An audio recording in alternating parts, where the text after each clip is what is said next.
Order! Order! You are an incorrigible delinquent at times. Behave yourself, man!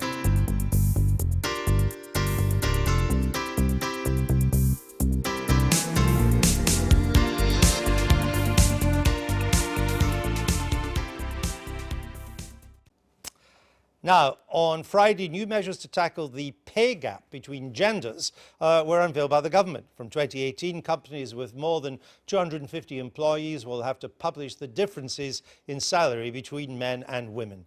Businesses failing to address the problem will be named and shamed in league tables. Here's what Women and Equalities Minister Nicky Morgan had to say. I think transparency about the gender pay gap in companies and public sector organisations is going to be very important in driving behaviour. So we are going to require companies under the regulations, companies with over 250 employees, to publish their gender pay gap on their websites. We as a government will then compile those league tables. I think it'll be twofold. One is that companies will hopefully, and we expect them from the response we've had, to think a lot harder about where women are in their workforce and how they're distributed, what they are obviously being paid. But I think it will also drive applications to work in certain organisations, because I think that women will look and see what is the gender pay gap in this organisation. Is this something I want to join? And with us now the General Secretary of the TUC, Frances O'Grady. Welcome back to the Sunday Politics. Now, we know there's a gender pay gap in some age groups, not all now, but still in some age groups. What is the evidence, though, that it's as a result of discrimination, of employers not paying properly, as opposed to lifestyle and choices? Well, we still do have this pretty crazy situation where women earn 80 pence for every pound that men do across the economy on average. And you're right, we need to dig deeper and find out why.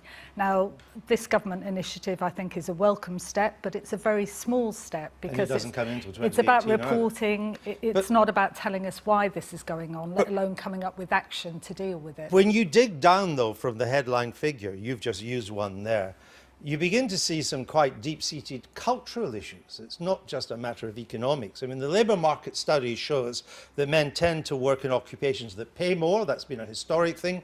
Women in jobs that pay less. For example, men in construction, women in retail. Men in computer programming, women in nursing. That's one of the explanations for the pay gap, isn't it? Well, there's certainly still big job segregation, but I guess one of the questions we have to ask is it a case of equal value for equal pay for work of equal value? Well, that's the law. Why? Well, yeah, but I mean, it's of course illegal we've to just pay it is. anybody less than a man is getting, or vice versa. So for equal pay for equal jobs. For example, why is looking after children considered to be less valuable than mending a car? But the problem is, in order for women to prove it, they've got to be able to take employment tribunal claims. And of course, we've seen this government introduce very significant fees that have massively reduced the number of women being able to take equal pay and sex discrimination claims. Isn't the gender pay gap really a generational matter? And it might be resolving itself. I'd like to show you this chart here, which looks at different age groups. If you see there, for women aged 40 to 49, there's a gap. It's coming down, but there is still quite a substantial gap. For younger women in the 22 to 29, there is no pay gap. Indeed, there is some evidence now that the gender pay gap is the other way among younger people, that it's against men. I mean, doesn't that sense that there's a generational shift? What I think it shows you is that the real problem kicks in when women have babies. Yes. And that's when women are much more likely to work part-time, much more likely to need nurseries, and as we get older and we're looking after elderly parents too, then elder care as well. And of course, some of those public service cuts are massively hitting our Sure Start centres and care for the elderly. And I think you do hit on something there, because you can begin to see the return of a gender pay gap as women hit their late 20s or early 30s, and because the average age that women have their first child is 28 and a half. Yeah. So that suggests that the policy response will have to be quite sophisticated to get rid of a later developing pay gap. Well, stopping the cuts on nurseries would help, but also helping dads too, because I think there are a lot of men nowadays who want to be more involved in their children, but they need more paid paternity leave to be able to do that. I also want to show you another chart, though, that again suggests that there are developments taking place. Look at this. This is university applications by gender. And this shows you a figure that is not widely known, that there are now, every year, 100,000 more women applying for university than men. 100,000 more. Women from poor backgrounds are now 50% more likely to go to university than men. Women now take most of the firsts in medicine and law, two professions that are pretty well paid. Again, isn't this sense that even in the later years now, the gender pay gap could begin to resolve itself? Well, I really hope so, but the problem is TUC analysis shows that at this rate of change, it would take another 45 years. And I looked at these figures. You took, Francis O'Grady, you took 1 year of the pay gap, which showed it came down by 0.2%, and then said, oh, well, at that rate, it would take 47 years.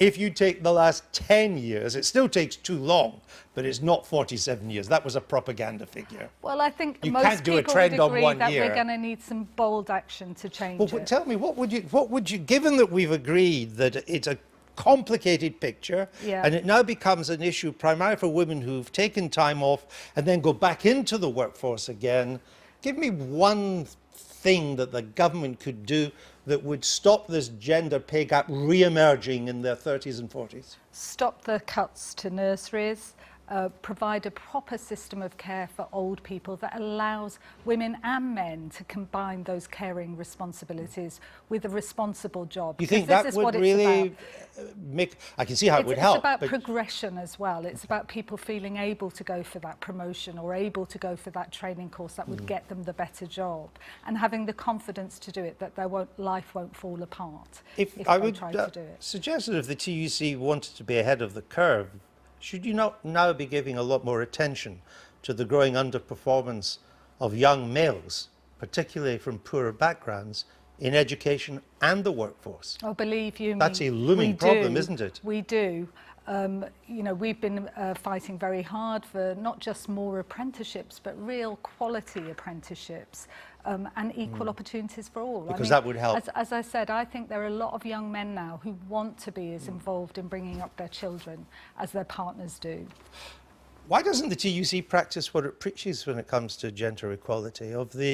Only 3 of the largest 10 unions are led by women, even though most unions have female majority memberships. Female national officers in the unions are lower than the percentage of female union members in 8 out of 10, and 7 out of 10 unions have women where they're significantly underrepresented on the national executive and at the TUC delegations, even though women are a majority of the members. Well, as you know, Andrew, the picture has changed dramatically over the last few years. Yes, we do have just 3 in 10 union leaders elected on average, but that's a big change. It's a hell of a lot better than, by the way, the boardroom, and a hell of a lot better than many sat around the cabinet table. But it's still not that great. I take the NASUWT, 74% female membership, only 30% women are full-time national officers, only 35 are on a TUC delegation, only 28 are on the NEC. Led by a woman general secretary as well. And our membership for the first time in history is 50-50, but we are absolutely committed to doing it. And we want to work with businesses who want to make that change. And of course the TUC has its first. I'm delighted to say he loves unions. Very well. Thank you very much. I've been getting away with it all